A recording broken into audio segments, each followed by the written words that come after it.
Hello guys, कैसे हैं आप सभी लोग। मैं स्वागत करता हूं सभी का आज की इस नई वीडियो में। तो आज की इस नई वीडियो में मैं आप सभी को बताने वाला हूं कि डाविंसी रिजॉल्व के अंदर मीडिया पेज क्या है, क्या उसका इम्पोर्टेंस है और वहां पे चीज़ें कैसे क्या इंपोर्ट की जाती हैं। प्लस अगर मैं किसी वीडियो के पार्ट को ट्रिम करना चाहूँ तो उसे हम कैसे कर सकते हैं, और वहाँ पे मीडिया बिन्स क्या होती हैं, और सीन कट डिटेक्शन के बारे में मैं आप सभी को बताने वाला हूँ। तो आज की इस वीडियो में इन सारे टॉपिक्स को कवर करने वाला हूँ, प्लस कुछ एडिशनल चीज़ों के बारे में भी आप सभी को बताऊंगा। और हाँ, अगर कोई नया व्यूअर हमारे चैनल पे जुड़ा है तो हाँ, मैं अभी डाविंसी रिजॉल्व से रिलेटेड वीडियोस डाल रहा हूँ, जो कि बेसिकली एक एडिटिंग कोर्स है जहाँ मैंने चीज़ें बेसिक से लेके मैं चीज़ों को एडवांस लेवल तक कवर करने की कोशिश कर रहा हूँ। तो आप यहाँ से एज अ बिगिनर एडिटिंग सीख सकते हैं। और हाँ, मैं यहाँ कूल बनने की कोशिश नहीं कर रहा। मैंने हेडफोन यहाँ इसलिए लगाए क्योंकि जैसे अगर आपने मेरी पहली वीडियो देखी होगी तो वहाँ आप सभी ने देखा होगा कि बैकग्राउंड नॉइस बहुत आ रही है, कभी कुत्ते भौंकने लग रहे हैं या फिर बच्चों की चिल्लाने की आवाज़ आ रही है या फिर पीछे से गाड़ी चली जा रही है। तो इसलिए मैंने यहाँ पे हेडफोन लगा लिया और माइक को अपने मुंह के एकदम पास लगा लिया है, जिसकी वजह से मुझे बैकग्राउंड नॉइस का सामना फिर से ना करना पड़े। तो बस इसीलिए मैंने हेडफोन्स को यहाँ पे लगा लिया है। तो चलिए आज की वीडियो को शुरू करते हैं। तो गाइस, यहाँ पर मैं अपनी पीसी स्क्रीन में आ चुका हूँ और बाय डिफ़ॉल्ट मैंने मीडिया पेज को यहाँ पे खोल रखा है। तो सबसे पहले मैं आपको मीडिया पेज का बस एक इंट्रोडक्शन देना चाहूँगा कि ये वही जगह है जहाँ पर आप चीज़ों को इंपोर्ट करते हैं, और इंपोर्ट करने के बाद आप चीज़ों को अपने अकॉर्डिंग अरेंज करते हैं कि जैसे कि आप वीडियो को अलग जगह अरेंज कर सकते हैं, अलग फ़ोल्डर बना के, और ऑडियो को अलग फ़ोल्डर बना के अरेंज करते हैं। एक तरह से चीज़ों को प्रीव्यू करते हैं। तो हाँ, इन सारी चीज़ों को मैं अभी प्रैक्टिकली करके वन बाय वन दिखाने भी वाला हूँ। तो लेकिन मीडिया फ़ोल्डर की तो आज हम लोग बात करेंगे ही, लेकिन उससे पहले मैं आप सभी को कुछ इम्पोर्टेंट सेटिंग से रूबरू करवाना चाहता हूँ, जो कि सॉफ्टवेयर के अंदर है। तो सबसे पहले आप राइट हैंड साइड में एकदम नीचे आ जाते हैं, तो आपको यहाँ पे गियर जैसा ऑप्शन दिख रहा है, तो ये प्रोजेक्ट सेटिंग्स वाला ऑप्शन है। जैसे इसको क्लिक करते ही आपको यहाँ पे दिख जाएगा कि आपके टाइमलाइन के फॉर्मेट के बारे में, जैसे कि यहाँ पे टाइमलाइन रेजोल्यूशन क्या है, जो कि 4K है फिलहाल। आप इसको जाके ऐसे यहाँ से चेंज भी कर सकते हैं। और उसके बाद यहाँ pixel aspect ratio, timeline frame rate, okay. फिर playback frame rate, video monitoring के लिए, वीडियो मॉनिटरिंग का मतलब बस ये है कि मान लीजिए आपकी टाइमलाइन फ्रेम रेट ये 4K, यानी कि आप 4K में चीज़ों को एक्सपोर्ट करेंगे बाद में। लेकिन वीडियो मॉनिटरिंग का यहाँ पे ये मतलब है कि आप वीडियो किस क्वालिटी में एक्चुअली यहाँ पर देखेंगे। तो इसका बस यहाँ पर ये मतलब है। तो कुछ इस प्रकार यहाँ से आप चीज़ों को देख सकते हैं। तो फिर मैं इसे हटा देता हूँ अभी। फिर डाउनसी रिजॉल्व क्लिक करने के बाद फिर से आप यहाँ पे कीबोर्ड कस्टमाइजेशन देख सकते हैं। तो इस टैब को क्लिक करने के बाद आपके कीबोर्ड शॉर्टकट्स कैसे क्या वर्क करते हैं सॉफ्टवेयर के लिए, यहाँ पे उसकी सारी डिटेल्स मिल जाती हैं। जैसे कि आपको क्लिप की ड्यूरेशन चेंज करनी तो आप Ctrl+D दबाएंगे, या फिर क्लिप की स्पीड चेंज करनी तो आप R बटन को दबाएंगे। तो ऐसे ही यहाँ पे सारी चीज़ आप देख पा रहे हैं। और लेकिन यहाँ पे एक और इम्पोर्टेंट चीज़ ये है कि मान लीजिए आपने पहले एडोब प्रीमियर प्रो चलाया था, मतलब उस पर एक तरह से आपको मास्टरी या फिर उस पर आपके हाथ सेट हैं। तो मैं उसके हिसाब से की बैंड्स यहाँ पे लाना चाहूँगा डाविंसी रिजॉल्व में, तो वो भी मैं ला सकता हूँ। तो उसको करने के लिए यहाँ पे आप इस जगह पे जाएंगे और क्लिक करेंगे, और यहाँ से आप मान लीजिए एडोब प्रीमियर प्रो या फिर जो भी सॉफ्टवेयर यहाँ पे दिख रहे हैं, आप उसके अकॉर्डिंग यहाँ पे की बैंड्स सेट कर सकते हैं। या फिर आप मान लीजिए अपने अकॉर्डिंग यहाँ पे चीज़ें कस्टमाइज करना चाहते हैं, तो आप यहाँ पे कट करके मान लीजिए लिंक क्लिप्स वाले ऑप्शन को आप किसी और की से भी बाइंड कर सकते हैं। और हाँ, ये मेरी प्रेफरेंस ये रहेगी कि आप डाविंसी रिजॉल्व की चीज़ें ही सीखें, क्योंकि आपने कोई पुराना सॉफ्टवेयर अगर चलाया है तो आपको पता है कि वहाँ चीज़ें कैसे वर्क करती हैं। लेकिन इसी बहाने अगर आप डाविंसी रिजॉल्व की चीज़ें सीखेंगे तो हाँ, कुछ आपको नया सीखने को मिल जाए, क्या पता। तो मैं फ़िलहाल अभी इसी पे क्लिक कर देता हूँ और सेव कर देता हूँ चीज़ों को, और इसे आप क्लोज कर देते हैं। और उसके बाद आप प्रेफरेंसेस के टैब में मैं आ जाता हूँ। तो इसे क्लिक करते ही आप जैसे कि यहाँ पे जितने भी ऑप्शंस आ रहे हैं वो किन चीज़ों से असाइन हो रखे हैं, उसकी सारी डिटेल्स आपको मिल जाएंगी। जैसे कि मीडिया स्टोरेज पे आप देख सकते हैं कि आप जितनी भी चीज़ों को यहाँ से रेंडर करने के बाद सेव करेंगे वो सारी चीज़ें आपको आपकी डी ड्राइव में सेव होती हुई मिलेंगी। तो इसलिए यहाँ डी ड्राइव लिखा हुआ है। और जैसे फिर उसके बाद आते हैं मेमोरी एंड जीपीयू में। हाँ, ये भी एक बड़ी ही इंपॉर्टेंट सेटिंग है। जैसे कि आप देख सकते हैं, पहले मेमोरी कॉन्फ़िगरेशन वाले जगह पे आ जाते हैं तो यहाँ पे सिस्टम मेमोरी लिखा है। ये बेसिकली आपके पीसी या फिर लैपटॉप में जितनी फ्री रैम रहती है जो विंडोज़ एक्वायर कर लेता है उसके बाद, तो जितनी भी फ्री रैम रहती है वो आपको यहाँ पे दिख जाती है। जैसे यहाँ पे 5.9 GB मेरे सिस्टम में अभी एक तरह से फ्री रहती है। तो आप यहाँ से क्या कर सकते हैं कि रिजॉल्व को एलोकेट कर सकते हैं कि वो कितनी मेमोरी यूज़ करें मैक्सिमम।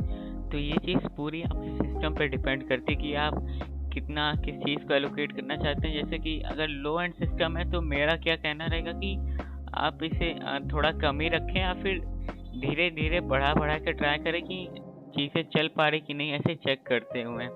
पर्सनल प्रेफरेंस रहेगा कि अगर आपका अच्छा सिस्टम है तो आप इसे मैक्स पर करें, क्योंकि ऐसे आपको बेस्ट आउटपुट मिलेगा सॉफ्टवेयर से। फिर उसके बाद यहाँ पे जीपीयू कॉन्फ़िगरेशन में आ जाते हैं। तो जीपीयू प्रोसेसिंग मोड में बाय डिफ़ॉल्ट ऑटो ही सब में क्लिक हुआ रहता है।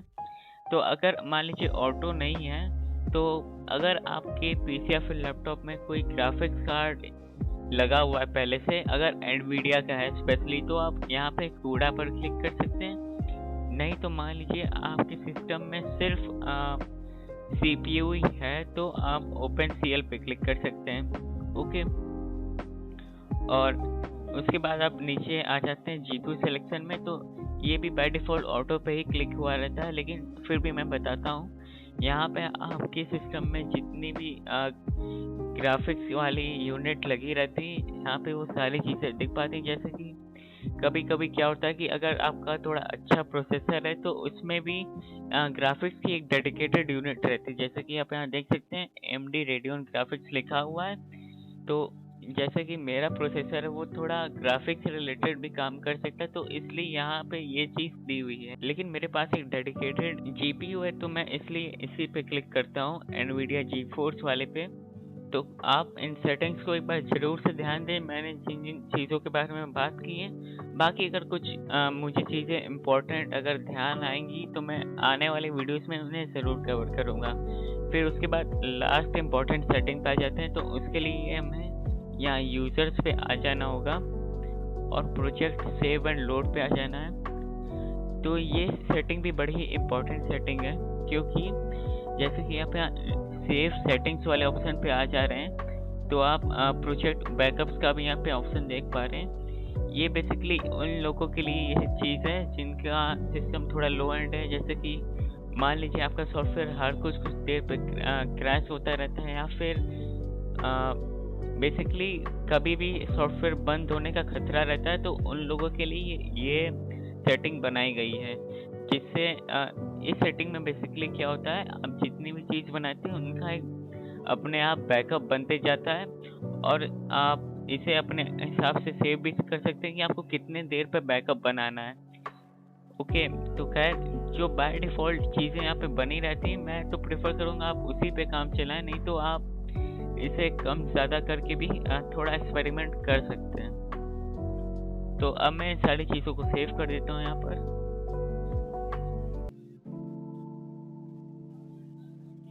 तो अब हाँ, हम आज के मेन मुद्दे पे आते हैं, जो कि मीडिया पेज। तो मीडिया पेज का कुछ ऐसा इंटरफेस है। तो सबसे पहले मैं आप सभी को बताता हूँ कि आप चीज़ों को कैसे यहाँ पर इंपोर्ट करते हैं। तो हाँ, मीडिया स्टोरेज वाले ऑप्शन पे क्लिक करेंगे तो आपकी पीसी में जितनी भी स्टोरेज ड्राइव्स रहती हैं, आपको उन सभी का यहाँ पे शॉर्टकट दिख जाएगा। जैसे कि मेरे पीसी में सिर्फ C और D ड्राइव ही हैं, तो इसलिए वो ही यहाँ पर दिख पा रही हैं। तो चीज़ों को इंपोर्ट करने के लिए आप जैसे कि अपने ड्राइव को सिलेक्ट करने के बाद यहाँ से ब्राउज करके खोल सकते हैं। मैं आपको करके भी दिखाता हूँ।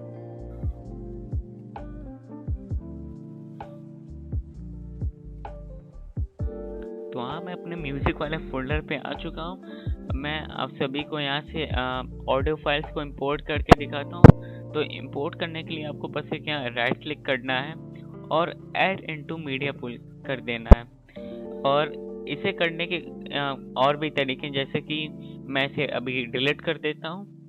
हाँ, मैंने डिलीट अपने कीबोर्ड में डिलीट बटन को दबा के किया है, और इसे मैं ड्रैग एंड ड्रॉप करके भी ऐड कर सकता हूँ, या फिर मैं अपने कीबोर्ड में Ctrl+I क्लिक करूँगा तो यहाँ पे आप अपने फाइल मैनेजर में रीडायरेक्ट हो जाते हैं, और यहाँ से भी आप अपने चीज़ों को यहाँ पे इंपोर्ट कर सकते हैं। जैसे मान लीजिए मुझे इस चीज़ को इंपोर्ट करनी है, तो मैं इस पर क्लिक मारूंगा और ओपन कर दूंगा, और ये लीजिए चीज़ें मीडिया पोल में आ जाएंगी कुछ इस प्रकार।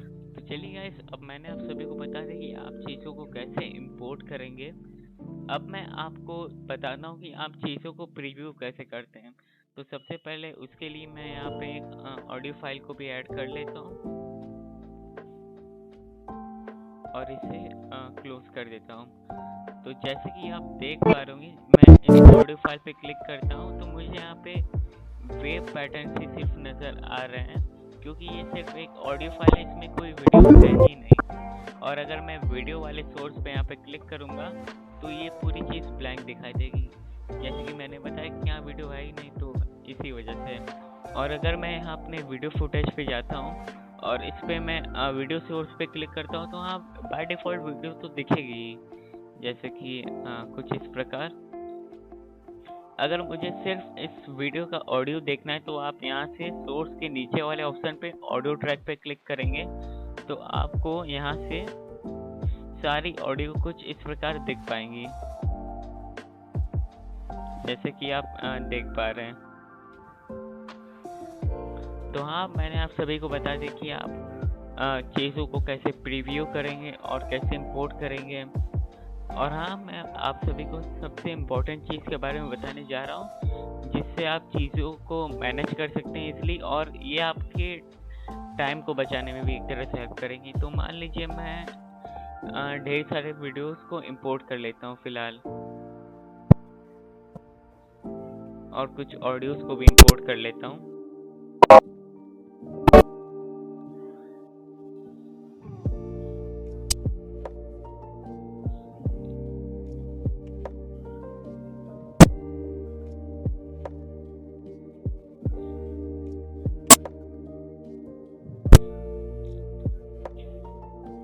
तो जैसे कि आप सभी यहाँ पर देख पा रहे हैं कि मैंने ढेर सारी ऑडियोस को इंपोर्ट कर लिया और वीडियोस को भी इंपोर्ट कर लिया।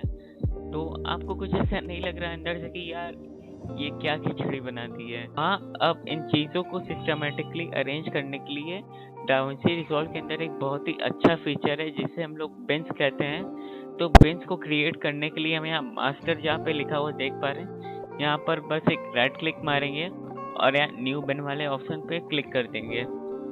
तो ये लीजिए एक बिन हमारी बन चुकी है। मैं इसको नेम कर देता हूँ, वीडियोस नेम कर देता हूँ। तो बिन्स एक्चुअली क्या होते हैं, ये एक तरह से फोल्डर्स होते हैं जो हम डाविंसी रिजॉल्व के अंदर क्रिएट कर सकते हैं, जिसमें अलग अलग फोल्डर्स के अकॉर्डिंग अलग अलग चीज़ों को स्टोर कर सकते हैं। तो मान लीजिए वीडियो वाले बिन में मैं सारी वीडियोस को डाल देता हूँ।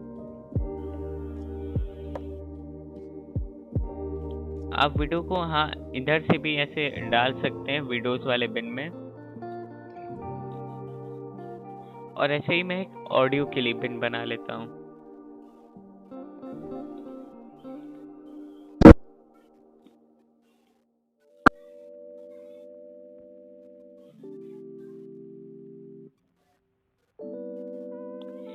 तो हाँ, आपने देखा कि मैंने चीज़ों को कैसे वीडियोस वाले फोल्डर में वीडियोस को अरेंज किया, ऑडियो वाले फोल्डर में ऑडियो को अरेंज किया। तो हाँ, आप कुछ इस प्रकार बिन्स को बना सकते हैं और चीज़ों को अरेंज कर सकते हैं, जिससे एक तरह से कह सकते हैं थोड़ी चीज़ों की कॉम्प्लेक्सिटी कम हो जाती है और चीज़ें ईजिली एक्सेसिबल हो जाती हैं। बेसिकली ये डेटा मैनेजमेंट में हेल्प करता है, तो ये बहुत ही इम्पोर्टेंट चीज़ है। चलिए गाइस, अभी मैंने आप सभी को बता दिया कि आप कैसे बिन्स बनाते हैं, चीज़ों को इंपोर्ट कैसे करते हैं, प्रीव्यू कैसे करते हैं चीज़ों को। अब मैं अगले टॉपिक पे आता हूँ कि आप चीज़ों को ट्रिम कैसे कर सकते हैं। तो पहले मैं किसी एक वीडियो पे आ जाता हूँ। मान लीजिए मैं इस वीडियो पे आ जाता हूँ। तो मान लीजिए ये वीडियो है, मैं इसे एक बार प्ले कर देता हूँ।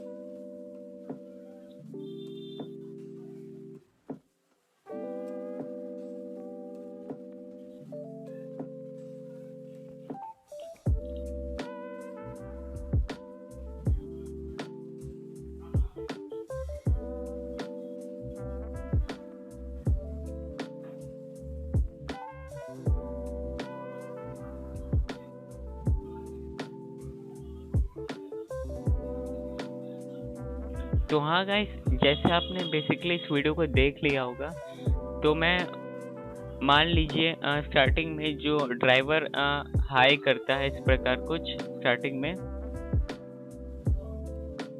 मुझे ये पार्ट चाहिए ही नहीं, और एक तरह से मैं स्टार्टिंग के पार्ट को एक्सक्लूड करना चाहता हूँ। तो हम लोग डाउनसी रिजॉल्व में क्या कर सकते हैं, हम लोग स्टार्टिंग के पॉइंट को अपने हिसाब से सेट कर सकते हैं, जिसको मैं एडिटिंग की भाषा में बोलूँ तो मार्क इन पॉइंट को सेट कर सकते हैं। तो उसे सेट करने के लिए हम अपने कीबोर्ड में आई को दबाएंगे, और ये लीजिए आप यहाँ पे जो ब्लैक सा डॉट देख रहे हैं, तो ये यहाँ से हमारा स्टार्टिंग पॉइंट कुछ स्टार्ट होता है।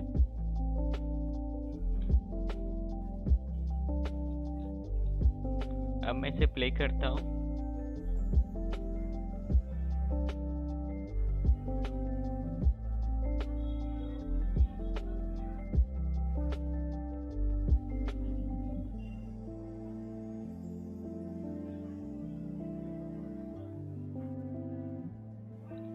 तो गाइस, जैसे ही ग्रे कलर की कार आती है, मैं चाहता हूँ कि इसके पहले वाले पार्ट में, जैसे कि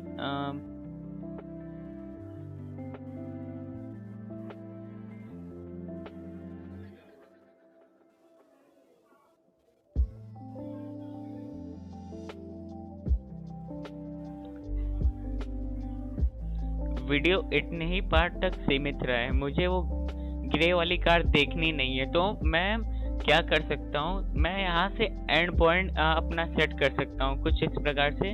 मैं अपने कीबोर्ड में ओ बटन को प्रेस करूँगा, तो हाँ, यहाँ से हमारे वीडियो का एंड पॉइंट सेट हो जाता है। जैसे कि यहाँ पे जो डॉट दिख रहा है आपको, यहीं तक सिर्फ वीडियो चलेगी। तो इस प्रकार मैंने आपको बताया कि आप अपने वीडियो को ट्रिम कैसे करेंगे, बेसिकली मार्क इन पॉइंट को कैसे करेंगे, मार्क आउट पॉइंट को कैसे सेट करेंगे। तो गाइस, चलिए आप सभी ने जान लिया कि आप वीडियो को कैसे ट्रिम करेंगे। अब मैं आपको दिखाता भी हूँ ये चीज़ें कैसे नज़र आएंगी। तो मैं इसके लिए इस वीडियो की एक टाइमलाइन बना लेता हूँ, क्रिएट। तो यहाँ पे हमारी टाइमलाइन रेडी हो चुकी है। अब मैं सीधे एडिट पेज में आता हूँ। तो गाइस, यहाँ पे मैं एडिट पेज में आ चुका हूँ और वीडियो को प्ले करके दिखाता हूँ।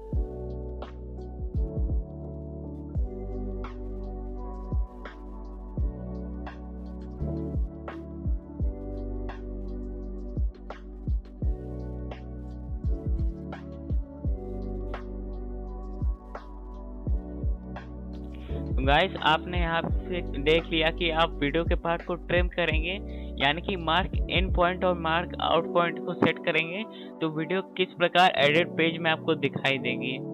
ओके, तो गाइस, कुछ इस प्रकार मार्क इन और मार्क आउट फंक्शन वर्क करता है। तो चलिए, अब आपने सीख लिया कि आप वीडियो के पार्ट को ट्रिम कैसे करेंगे। अब मैं आपको बहुत ही इम्पोर्टेंट फीचर के बारे में बताना चाहता हूँ। जैसे तो गाइस, मान लीजिए जैसे कि मैं इसी क्लिप को ले लेता हूँ। मैंने ये क्लिप मैं ऑडियो को थोड़ा सा कम कर देता हूँ।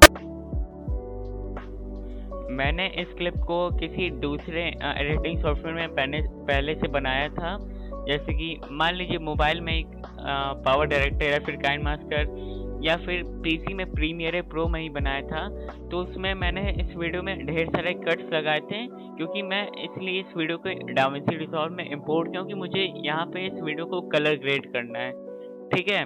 लेकिन अब मुझे क्या करना पड़ेगा, कलर ग्रेड करने के लिए डिफरेंट पार्ट को कट करना पड़ेगा, क्योंकि कलर ग्रेडिंग अलग अलग पार्ट में करेंगे ना, आप एक वीडियो में थोड़ी ना कर देंगे।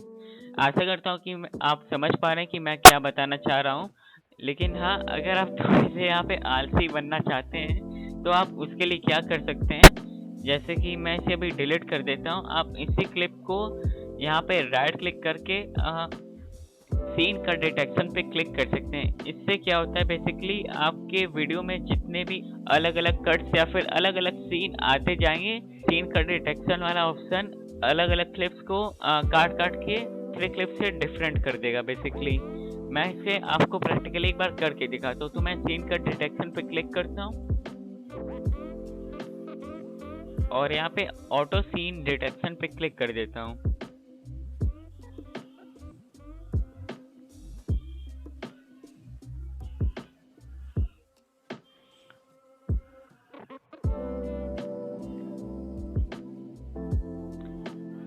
तो आप देख सकते हैं यहाँ पे अपने आप कट बनते जा रहे हैं।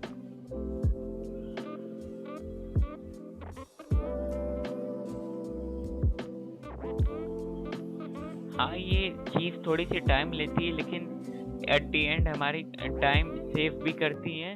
तो आप थोड़ा सा वेट कीजिए, चीज़ धीरे धीरे काम करेगी। आपके वीडियो पे भी डिपेंड करती है, मतलब वीडियो कितनी लंबी है तो थोड़ी सी टाइम लेगी। कॉमन सेंस वाली बात है, अगर छोटी वीडियो तो थोड़ी कम टाइम लेगी।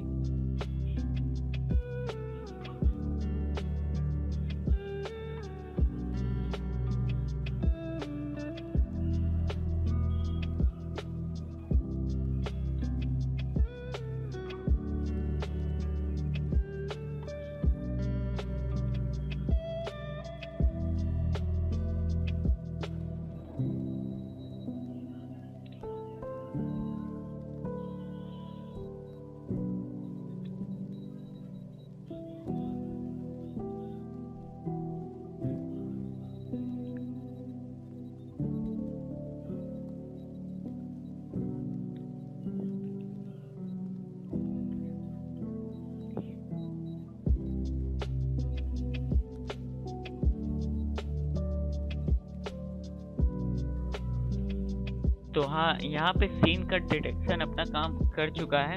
और यहाँ पे देख पा रहे होंगे ये जितनी सारी ऐसे ये सीन 89, 90, 91, ये मतलब अलग अलग सीन बन चुके हैं यहाँ पे। अब मैं आपको दिखाता हूँ कि आप कैसे आइडेंटिफाई करेंगे कि कहाँ पे चीज़ें गलत हुए हैं और कहाँ पे चीज़ें सही हुई हैं। तो सबसे पहले जैसे कि आप देख पा रहे होंगे कि यहाँ पे तीनों पैनल में दो पैनल में सेम चीज़ें दिख जा रही हैं और एक में डिफरेंट चीज़ें दिख जा रही हैं। इवन अगर दो पैनल में भी सेम चीज़ें दिख जा रही हैं तो हाँ, सीन का डिटेक्शन वहाँ पे सही काम किया है। लेकिन मान लीजिए मैं आपको एक एग्जांपल दिखाता हूँ खोज करके। ये भी ठीक है, ये भी ठीक है।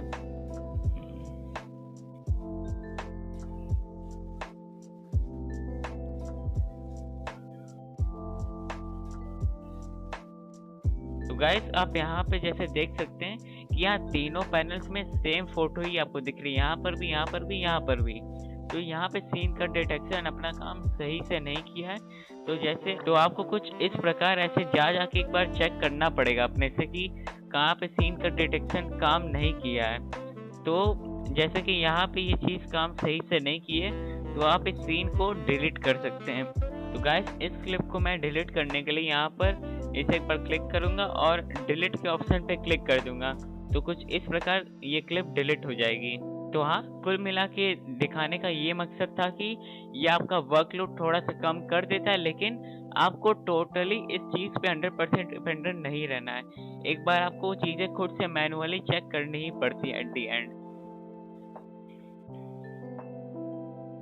और फिर चलिए अब मैं इन सारे क्लिप्स को मीडिया पूल में ऐड कर देता हूँ।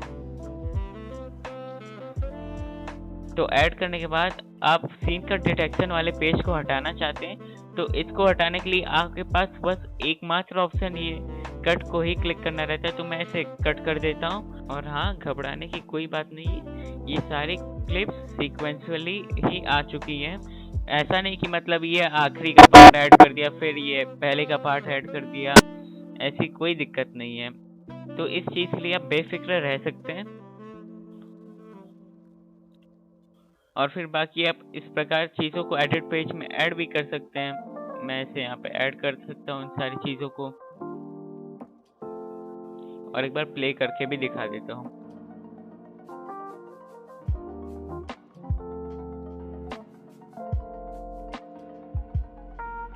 तो चलिए गाइस, आपने जैसे देख लिया होगा तो आपको थोड़ा सा अंदाज़ा लग ही गया होगा कि हाँ, चीज़ें सीक्वेंशियली ही ऐड हुई हैं। अब मैं पूरा वीडियो प्ले करूँगा तो हाँ, थोड़ा सा एक तरह से टाइम वेस्ट होगा।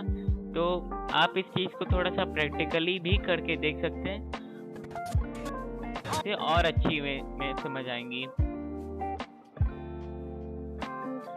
तो हाँ, बस सीन डिटेक्शन का बस इतना ही काम है। और लेकिन ये बड़ी ही अच्छी फीचर है जो इस सॉफ्टवेयर में दी गई है, क्योंकि आप देख सकते हैं आप इस वीडियो में इतने सारे कट्स को कितनी देर बैठकर लगाते हैं एडिट पेज में, टाइम लगता ना। तो इससे अच्छा है कि आप सीन का डिटेक्शन को ऑन करें, और कहीं अगर एरर आए भी है तो आप मैनुअली एक बार चेक करके हटा भी सकते हैं। तो चलिए गाइस, मीडिया पेज में बस इतना ही। और आज आप सभी ने सीखा कि आप चीज़ों को इंपोर्ट कैसे करते हैं, ट्रिम कैसे करते हैं, चीज़ों को प्रीव्यू कैसे करते हैं और बिन्स कैसे बनाते हैं, और सीन कट डिटेक्शन के बारे में आप सभी ने जाना। तो अगर आपको आज की वीडियो अच्छी लगी हो तो आप वीडियो को लाइक कर सकते हैं। अगर आप चैनल पर न्यू हो तो चैनल को सब्सक्राइब कर सकते हैं। और गाइस, मैं सबसे इम्पोर्टेंट चीज़ आपको ये बताना चाहूँगा कि अगर आपने वीडियो को बस देख लिया है और उसमें आपको चीज़ें समझ में भी आ रही, इनकेस नहीं भी समझ में आ रही, आप चीज़ों को एक बार प्रैक्टिकली करके देखिए। अगर कोई प्रॉब्लम आ रही है और कोई डाउट फिर भी रह जाते हैं तो कमेंट सेक्शन आप सभी के लिए खुला हुआ है। वहाँ पर आप अपने बातें मुझे बता सकते हैं। मैं आपके कमेंट्स को ज़रूर देखूंगा और रिप्लाई भी करूंगा। तो चलिए गाइस, आज की वीडियो में बस इतना ही। मिलते हैं अगले वीडियो में। सो धन्यवाद।